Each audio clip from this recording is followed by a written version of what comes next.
History is a powerful force. It shapes our understanding of the world and our place in it. But what happens when history is incomplete? What happens when the stories of entire groups of people are left out, ignored, or deliberately silenced? This is a question we must grapple with as we delve into the untold history of the Somali Bantus. Their story, marked by resilience in the face of unimaginable adversity, is often absent from mainstream narratives of Somalia and the Indian Ocean slave trade. This essay aims to shed light on this forgotten history, to give voice to a people whose experiences have been marginalized for far too long. The Somali Bantus, an integral part of the Somali tapestry, have a rich and complex history that stretches back centuries.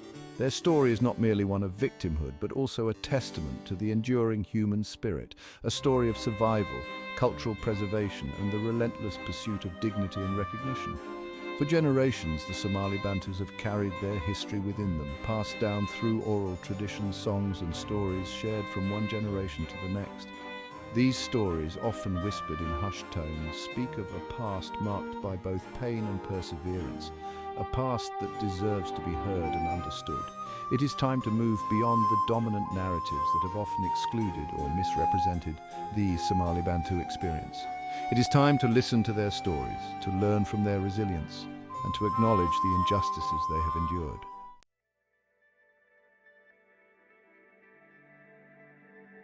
History, as we know it, is often written by the victors. This adage rings especially true when we examine the historical narratives surrounding colonialism and slavery. The voices of the colonized, the enslaved, and the marginalized are often lost in the cacophony of dominant narratives. This silencing of voices has had a profound impact on how we understand history and the ways in which certain groups are perceived and treated. The Somali Bantu experience is a stark reminder of how easily history can be distorted and manipulated to serve the interests of the powerful. For centuries, the Somali Bantus were rendered invisible, their stories erased from official records and their contributions to Somali society ignored.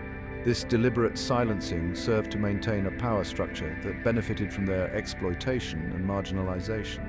The Indian Ocean slave trade, while often overshadowed by the transatlantic slave trade, was a brutal and extensive system of human trafficking that spanned centuries. Millions of Africans, including the Somali Bantus, were forcibly removed from their homelands, shipped across the ocean, and subjected to unimaginable cruelty and degradation. The history of the Somali Bantus is inextricably linked to this dark chapter in human history. It is a history that demands our attention, not only to acknowledge the horrors of the past, but also to understand the lasting legacy of slavery and its impact on contemporary society. We must ask ourselves, how can we, in the present, work to dismantle the systems of oppression that have their roots in these historical injustices? How can we ensure that the voices of the marginalized are heard, their stories told, and their experiences honored?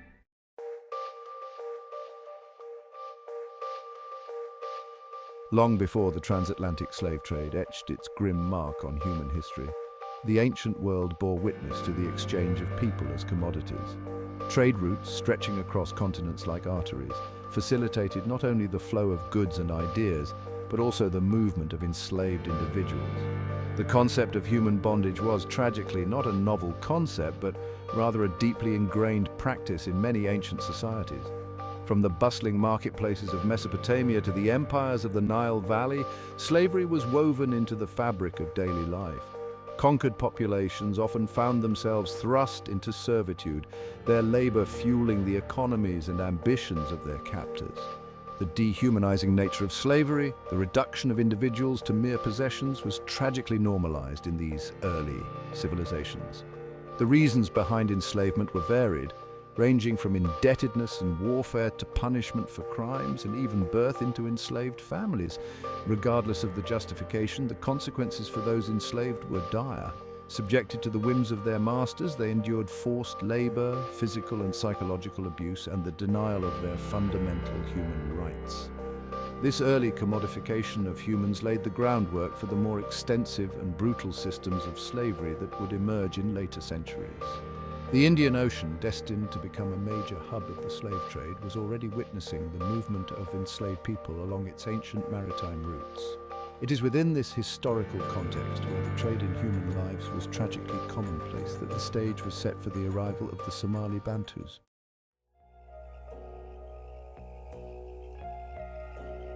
The Indian Ocean, a vast expanse of water connecting continents and cultures, has long been a site of vibrant exchange. For millennia, its monsoon winds carried ships laden with spices, textiles, and precious goods, facilitating trade and fostering connections between diverse civilizations. However, this maritime highway of prosperity also became a conduit for a much darker trade, the trafficking of enslaved Africans. As early as the 9th century, Arab merchants, recognizing the profitability of human cargo, began to engage in the Indian Ocean slave trade. East Africa, with its coastal communities and proximity to trade routes, became a prime target for slave raids. Bantu-speaking peoples inhabiting a vast swathe of sub-Saharan Africa were among those caught in the crosshairs of this burgeoning trade. The methods employed to acquire slaves were often brutal. Arab raiders, sometimes in collusion with local chiefs, would launch surprise attacks on villages, capturing men, women, and children to be sold into bondage. These captives, torn from their homes and families, faced a harrowing journey across the ocean, crammed into the stifling holds of ships, often chained and subjected to unimaginable cruelty. The destinations of these forced migrants varied, reflecting the far-reaching tentacles of the Indian Ocean slave trade. Some were shipped to the Arabian Peninsula, where they labored in harsh conditions as domestic servants, pearl divers, or agricultural workers. Others were sent to Persia, India, and even China, feeding the insatiable demand for cheap labor in these burgeoning economies. The Indian Ocean slave trade, fueled by greed and a callous disregard for human life, left an indelible scar on the African continent. It tore apart families, devastated communities, and contributed to the underdevelopment of entire regions. The arrival of the Somali Bantus in Somalia, intricately linked to this brutal trade, would forever shape their destiny and leave an enduring legacy of resilience and resistance.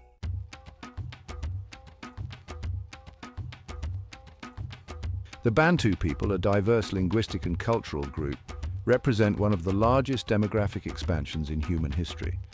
Their origins can be traced back thousands of years to the region around present-day Nigeria and Cameroon, where they developed innovative agricultural techniques that allowed them to thrive and expand southward and eastward across the African continent. This Bantu expansion, as it is known, was a gradual process of migration and cultural diffusion that spanned centuries. As Bantu-speaking communities moved into new territories, they interacted with existing populations, exchanging ideas, technologies, and cultural practices. This process of cultural fusion resulted in the remarkable diversity of Bantu cultures that we see today. The Bantu people were skilled farmers, cultivating a variety of crops such as sorghum, millet, and yams. They were also adept metalworkers, producing iron tools and weapons that gave them a technological advantage over some of their neighbors. Their social structures were often complex, with hierarchical systems of governance and elaborate spiritual beliefs. Prior to their enslavement in the Indian Ocean trade, Bantu communities had limited interactions with the Arab world. Trade, while present, was often indirect, conducted through intermediary groups. However, the rise of the Indian Ocean slave trade brought about a dramatic shift in these dynamics. The arrival of Arab slave traders in East Africa exposed Bantu communities to a new and dangerous threat. Their coastal settlements, once vibrant centers of trade and cultural exchange, became vulnerable to raids and abductions. This marked the beginning of a dark chapter for many Bantu people, including the ancestors of the Somali Bantus, who would be forcibly swept up in the currents of the Indian Ocean slave trade and carried across the sea to a land far from their ancestral home.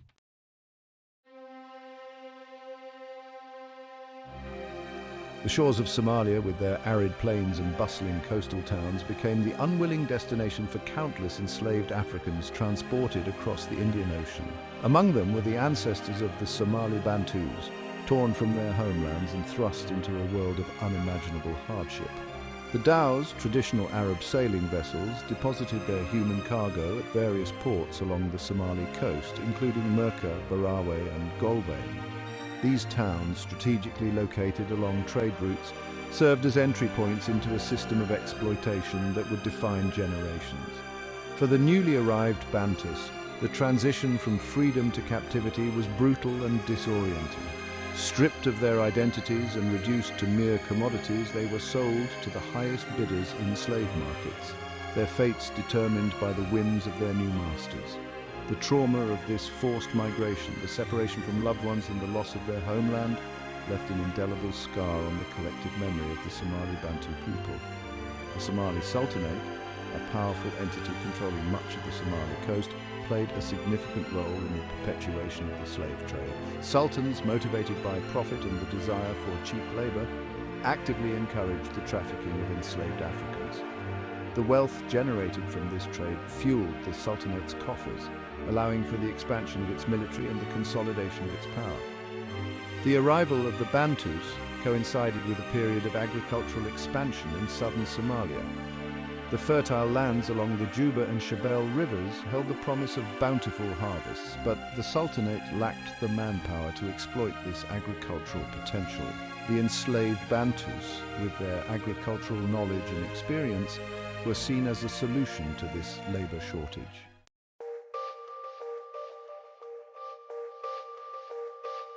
The lives of enslaved Bantus in Somalia were defined by forced labor and the denial of their basic human rights.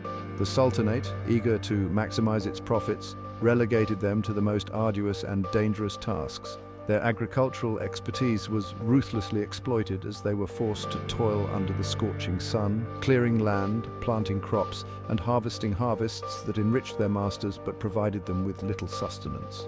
Beyond agriculture, the Bantus were also employed in a variety of other roles, their labor fueling various sectors of the Somali economy. Some were put to work in the bustling port towns, loading and unloading ships, repairing fishing nets, or carrying goods for merchants. Others were sent to the interior, where they labored in salt mines, cut timber in dense forests, or tended to the livestock of nomadic Somali pastoralists. The conditions under which the Bantus labored were deplorable. They were often housed in cramped and unsanitary quarters, vulnerable to disease and malnutrition. Their diet was meager, consisting mainly of staples such as sorghum and maize, often insufficient to sustain their energy levels. Punishments for perceived laziness or insubordination were swift and brutal, ranging from whippings and beatings to more gruesome forms of torture. Despite the hardships they faced, the Bantus displayed remarkable resilience and a determination to hold on to their cultural identities. In the relative privacy of their own communities, they shared stories, songs, and traditions passed down from their ancestors. These cultural practices, though suppressed, served as a source of strength and a reminder of their shared humanity in the face of dehumanizing treatment. Their resilience, however, did not go unnoticed. The Somali slave masters, fearful of uprisings and acts of resistance, employed various tactics to maintain control and quash any potential for rebellion. They sought to sow discord among the enslaved, pitting different ethnic groups against each other to prevent any sense of unity or shared purpose.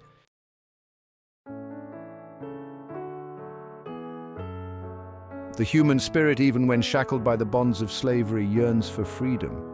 The Somali Bantus, despite the constant threat of punishment and the efforts of their captors to break their spirits, never relinquished their dreams of liberation.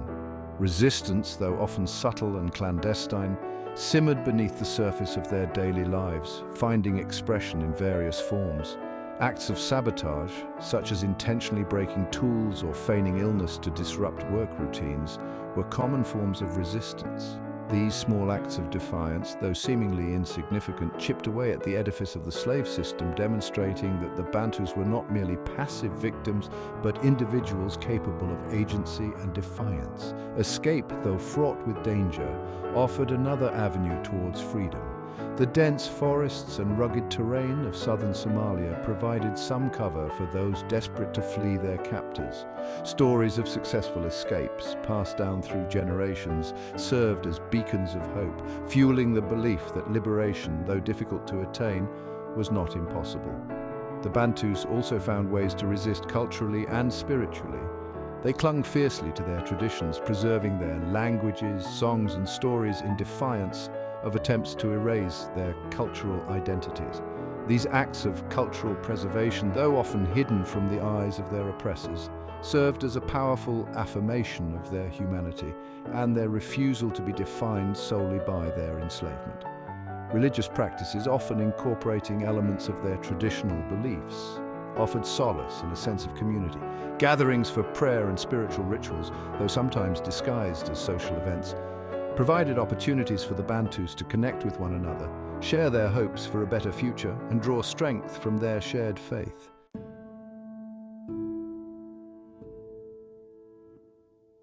The passage of time, while it could not extinguish the spirit of the Somali Bantus, did take its toll on their cultural heritage. Generations born into slavery, with limited exposure to their ancestral languages and traditions, faced the gradual erosion of their cultural identities. The Somali language, imposed by their captors as a means of communication and control, began to supplant the Bantu languages spoken by their ancestors.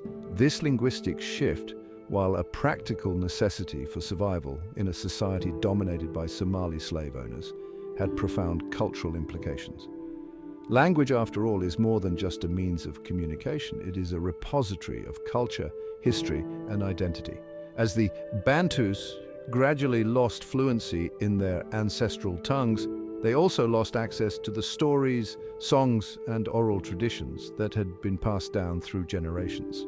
The adoption of the Somali language was often accompanied by the assimilation of Somali customs and practices. Forced conversions to Islam, the dominant religion of the Somali people, further eroded traditional Bantu belief systems. While some Bantus may have embraced these new cultural elements willingly, for others it represented a forced assimilation, a gradual chipping away at the foundations of their cultural identities. This process of cultural erosion was not uniform. Some Bantu communities, particularly those located in remote areas with limited contact with their Somali overlords, managed to retain a stronger hold on their traditions. However, for many Bantus, particularly those residing in urban centers or on large plantations where interactions with Somalis were more frequent, the pressures to assimilate were immense. The loss of language and cultural traditions had a profound impact on the Somali Bantu sense of self. Cut off from their cultural roots, they faced the challenge of forging new identities within the confines of a society that viewed them as inferior and sought to erase their distinctiveness. This struggle for cultural survival would continue long after the formal abolition of slavery, shaping the experiences of future generations.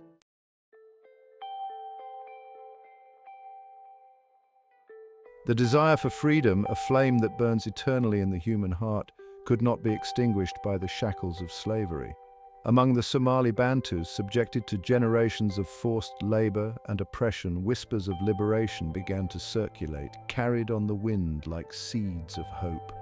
These whispers, at first hesitant and fragmented, gradually coalesced into a shared yearning, a collective dream of a life beyond bondage. In the hush of twilight, as the sun dipped below the horizon, casting long shadows across the land, the Bantus would gather in secret, their voices low, their faces etched with a mixture of fear and determination. They spoke of their ancestral homelands, lands where they had once lived in freedom, their voices imbued with a longing for a past that had been stolen from them. These clandestine gatherings were not merely opportunities to reminisce about a lost past, they were also forums for planning and strategizing.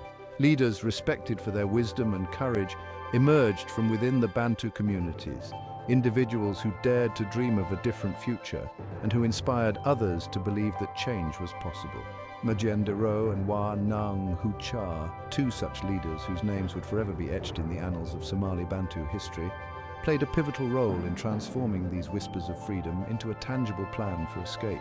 Their stories, passed down through generations, embody the spirit of resilience and the unwavering pursuit of liberation that characterized the Somali Bantu struggle against oppression. Majendero, a man known for his strategic mind and his ability to unite people from different backgrounds, understood that a successful escape would require meticulous planning and unwavering resolve. He recognized that their strength lay in their numbers and in their shared desire for freedom.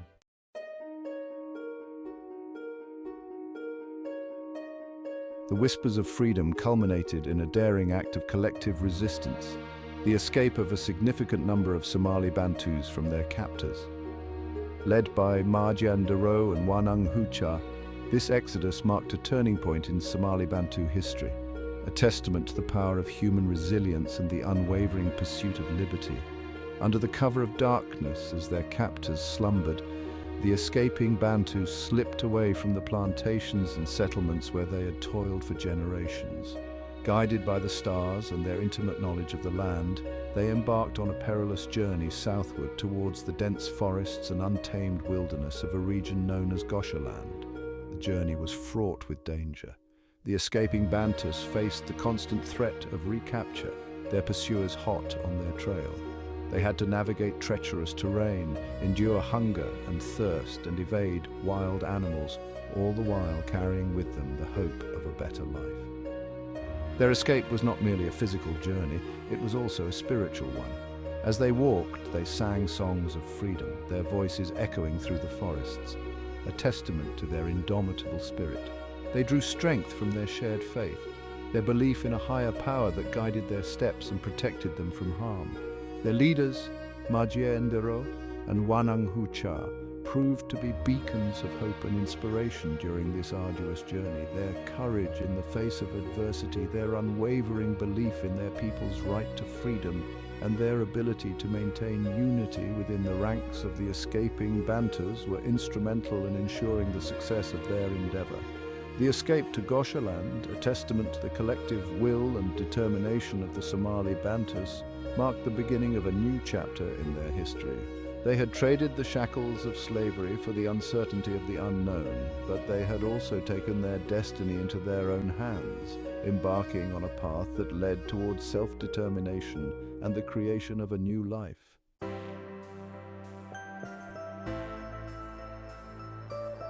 Goshaland, a region of dense forests, fertile river valleys and rugged terrain, offered sanctuary to the escaping Somali Bantus.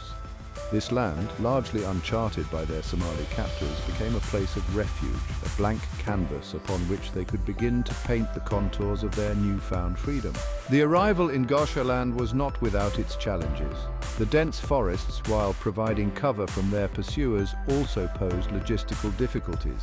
The Bantus had to clear land for cultivation, construct shelters, and learn to navigate the complexities of their new environment. Their skills as farmers, honed through generations of forced labor on Somali plantations, proved invaluable in this new setting.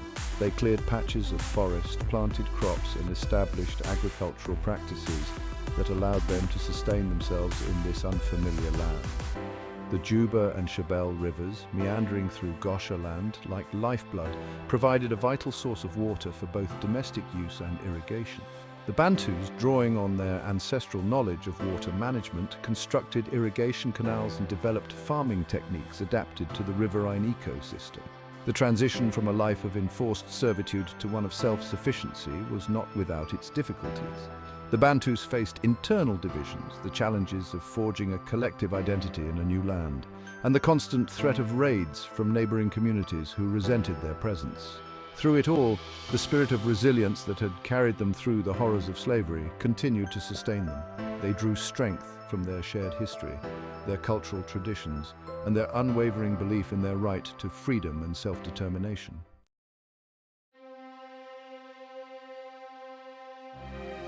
The names Ndero and Wananghucha resonate through generations of Somali Bantus, their legacy intertwined with the story of their people's escape from slavery and their settlement in Goshaland. These two leaders, though their lives were cut short, left an indelible mark on Somali Bantu history, their actions shaping the destiny of their people.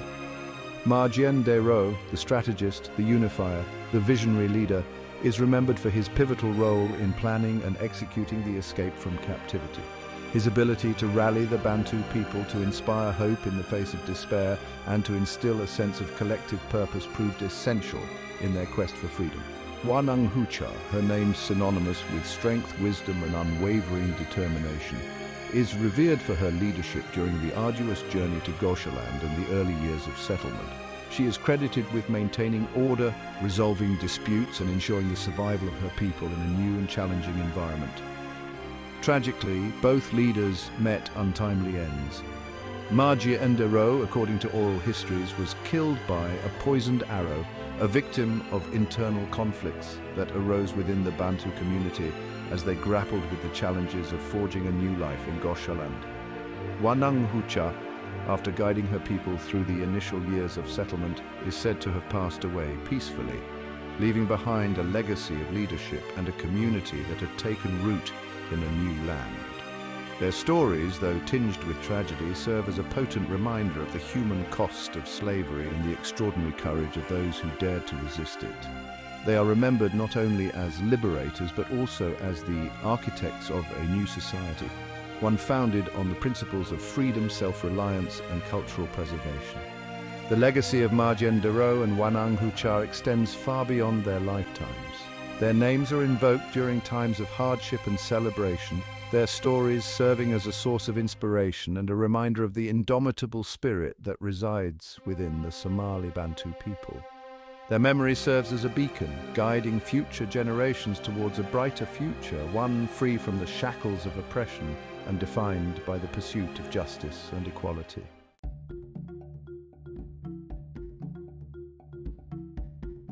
The Somali Bantus, having escaped the clutches of slavery and carved out a new existence in Goshaland, faced the daunting task of preserving their cultural identity amidst a sea of change. Surrounded by communities with distinct languages, customs, and beliefs, they clung tenaciously to the threads of their heritage, weaving them into the fabric of their new lives. The echoes of their ancestral homelands resonated in the stories they shared, passed down through generations like precious heirlooms. These narratives, often imbued with symbolism and allegory, spoke of a time before bondage, of a rich cultural heritage that had survived the ravages of slavery. Through storytelling, the Bantus kept alive the memory of their past, ensuring that their children and grandchildren would never forget their roots.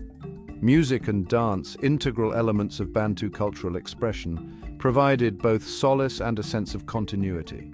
The rhythms of their drums, echoing those of their ancestors, spoke a language that transcended words, expressing the joys, sorrows, and resilience of their people. Through song and dance, they celebrated their heritage, mourned their losses, and forged a sense of community in their new homeland. Their agricultural practices, too, became a testament to their cultural resilience. The crops they cultivated, the techniques they employed, and the rituals they performed during planting and harvesting seasons all bore the imprint of their Bantu heritage. The land, nurtured by their sweat and toil, became a canvas upon which they inscribed their cultural identity. Despite the pressures to assimilate, to shed their distinctiveness and blend into the dominant Somali culture, the Bantus held fast to their traditions. They understood that their culture, their language, their stories, and their songs were not mere relics of a bygone era, but rather the lifeblood of their community, the source of their strength and resilience.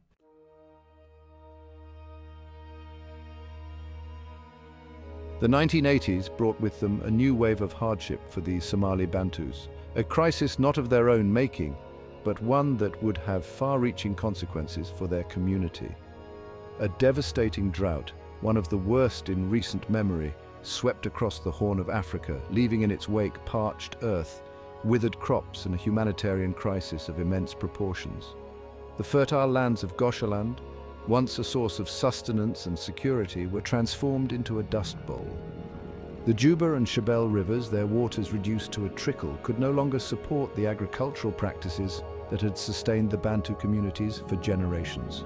Crops failed, livestock perished, and hunger stalked the land. Faced with starvation and displacement, the Bantus were forced to flee their homes, their dreams of a peaceful and self-sufficient life shattered by the unforgiving forces of nature. Many sought refuge in overcrowded camps, their lives now dependent on the meager aid provided by international organizations. The drought, however, exacerbated existing tensions within Somali society. The Bantus, already marginalized and discriminated against, found themselves competing for scarce resources with other Somali groups. Their vulnerability, their reliance on aid, and their perceived difference made them easy targets for exploitation and abuse. The Somali government, grappling with the overwhelming scale of the crisis, proved ill-equipped to address the needs of its most vulnerable citizens. Corruption was rampant, Aid was often diverted to those in power, and the Bantus, lacking political clout and social capital, were often left to fend for themselves. The drought of the 1980s marked a turning point in the Somali Bantu experience. It exposed the fragility of their existence, their vulnerability to environmental shocks, and the deep-seated prejudices that persisted within Somali society. It also, however, revealed their remarkable resilience, their ability to adapt to adversity, and their unwavering determination to survive.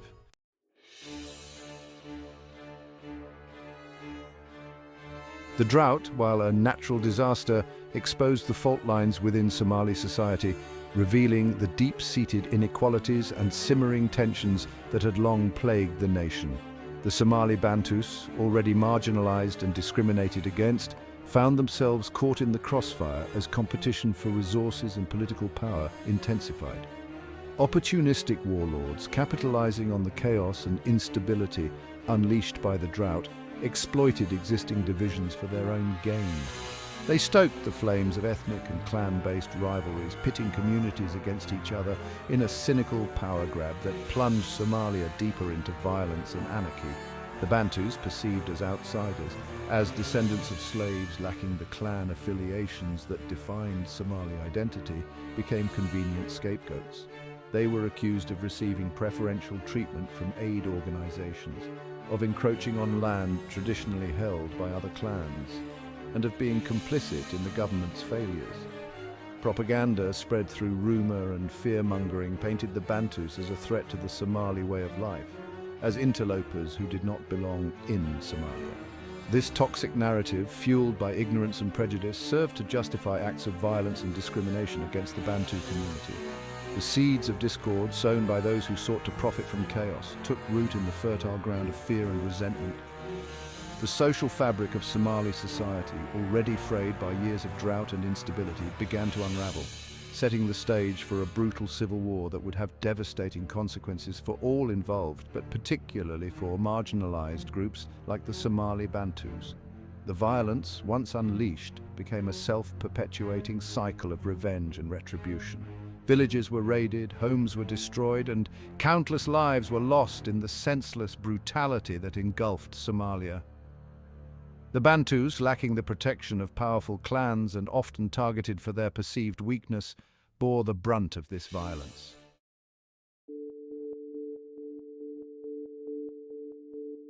Despite the formal abolition of slavery, the legacy of this inhumane system continues to cast a long shadow on the lives of Somali Bantus.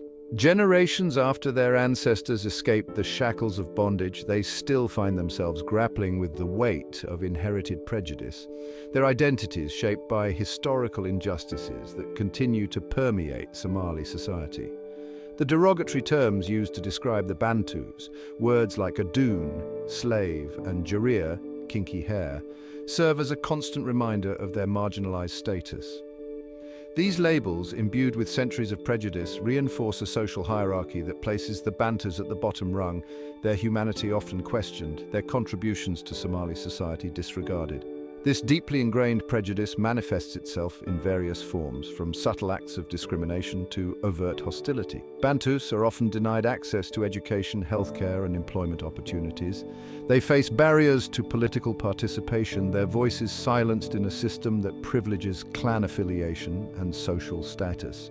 Intermarriage between Bantus and other Somali groups remains a taboo subject, a testament to the enduring power of social stigma. Bantu women, in particular, face heightened vulnerability, often subjected to sexual violence and exploitation. Their bodies seen as spoils of war in a society where their rights are routinely violated.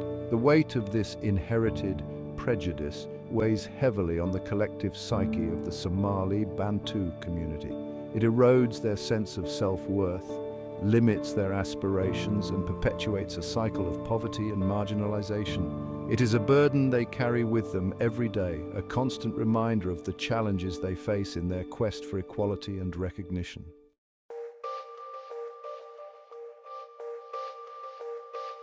The fertile lands of southern Somalia, once a sanctuary for the escaping Somali Bantus, have become a source of contention and conflict.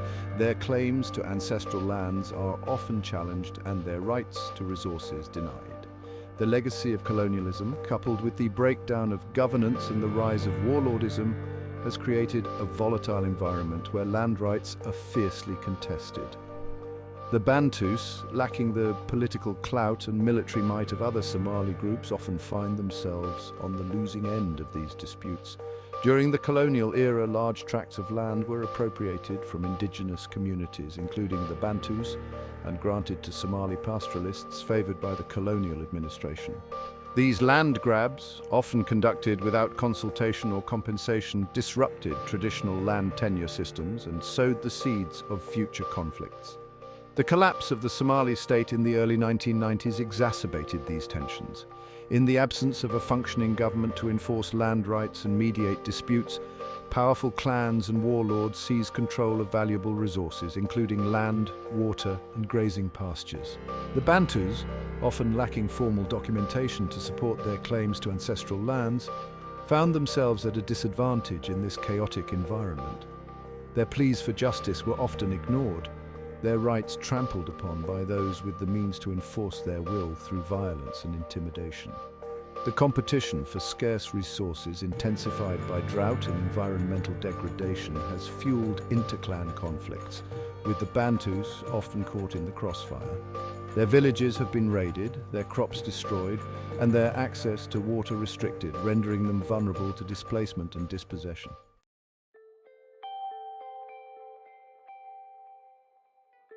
The Somali Bantus, despite facing a multitude of challenges, have not succumbed to despair. They continue to wage a tireless struggle for recognition, justice, and their rightful place in Somali society. Their resilience, forged in the crucible of slavery and tempered by decades of adversity, fuels their determination to overcome the obstacles that stand in their way. Across Somalia, Bantu communities are mobilizing, raising their voices in unison to demand an end to discrimination and the fulfillment of their fundamental rights. They are forming organizations, advocating for policy changes, and engaging in dialogue with government officials and traditional leaders in an effort to address the root causes of their marginalization. Education is seen as a key pathway to empowerment. Bantu communities are establishing schools, providing their children with the tools they need to break the cycle of poverty and ignorance that has held them back for generations. They understand that knowledge is power and that an educated populace is better equipped to challenge injustice and advocate for change. There is also a growing movement to reclaim and celebrate Bantu cultural heritage. After decades of suppression and assimilation, Bantu languages, music, dance, and traditional practices are experiencing a revival. This cultural renaissance is not merely an exercise in nostalgia, it is an affirmation of identity, a way of reclaiming their narrative and asserting their rightful place within the tapestry of Somali society. The international community, too, has a role to play in supporting the Somali Bantu struggle for justice. Governments and organizations can provide humanitarian assistance, promote human rights, and support initiatives aimed at fostering peace, reconciliation, and sustainable development in Somalia. The road ahead for the Somali Bantus will undoubtedly be long and arduous, but their spirit remains unbroken, their determination unwavering. They carry within them the legacy of their ancestors, a legacy of resilience, resistance, and an unyielding belief in the power of hope to triumph over adversity.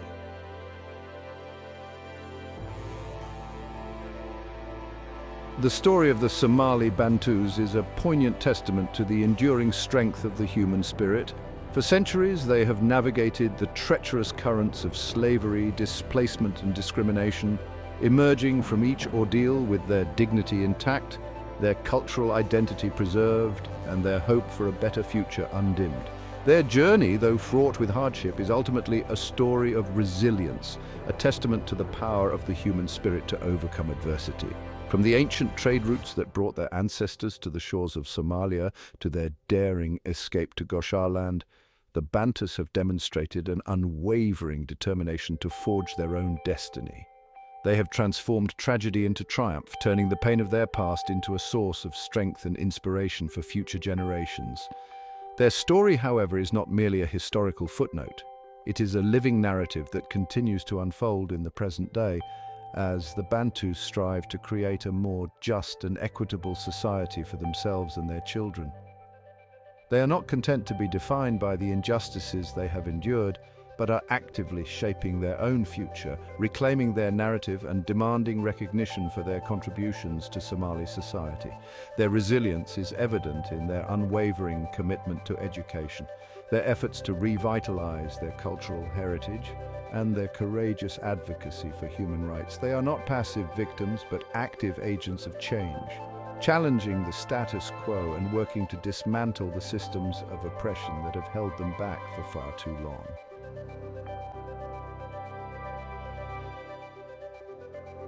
The Somali Bantu experience serves as a powerful reminder that history is often written from the perspective of the powerful, silencing the voices of the marginalized and obscuring the complexities of the past. It is imperative that we challenge these dominant narratives, that we create space for the stories of those who have been rendered invisible, and that we amplify the voices of those who have been denied a platform.